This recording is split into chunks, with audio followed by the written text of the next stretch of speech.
Hey everyone, I just wanted to show you some of the new art supplies that I have picked up.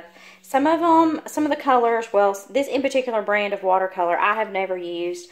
It is the M. Graham watercolor. This in particular one was the Series 5 and there's a Series 1. I have several colors. This is an assortment. There's no duplicates in there. So far I have put them out in a palette, which I also purchased a palette for the M. Graham and the Daniel Smith exact kind of palette. I have some more of my expensive paints in the harder palettes with lids.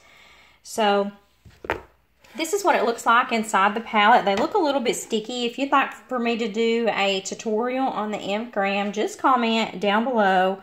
There is one color in this palette that is not an M. Graham. It's this one in particular. It is a Winsor & Newton. I think it's Phthalo Green. Phthalo Green. I've not done the color swatch on it yet. But anyway, just interesting. They, look much different than some of the other paints, like even the Holbein. Of course, they look really, really wet, but I've touched them and nothing comes off. They are a little bit sticky, though, I've noticed. I've actually had them in this palette for 2 or 3 days. This one in particular is the one that it was kind of separated a little bit from the Honey, which is used in the M. Graham watercolor paint. So I've mixed it, and hopefully, it won't be, it looks more runny than what it is. So we'll see on that. I've also purchased this for, masking fluid. This Canson watercolor block, I have never used the Canson watercolor block per se. This is a 4x6, so I'll be trying that out. I also purchased this Fluid 100. It is 100% cotton. Not sure how it's going to work out. This is an 8x8 block. They're a little different than the Arches block. It's not bound on the edges.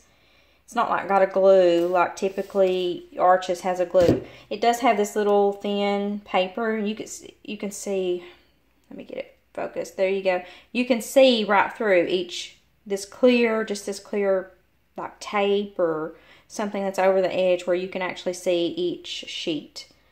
So, trying to get it to refocus there. But, so I've never used it. But this is too this is a 300-pound watercolor paper versus typically I use 140-pound. So we'll see how it goes. It looks pretty thick. So we'll see how it goes. It depends on what I'm doing. If I'm just playing around with watercolors, I don't mind paper buckling, but kind of that's a pet peeve for me. So we'll see. It depends on how bad the buckle is. If it even buckles, it may not at all. Some of the other things that I bought, these are Princeton Neptune brushes. In particular, this one is a Princeton. This is a dagger. See how long the hair is on it. This is a 4th. That is the size. I also got a larger size. This is the 3/8 dagger. And this is also a Princeton Neptune. This is a number 4.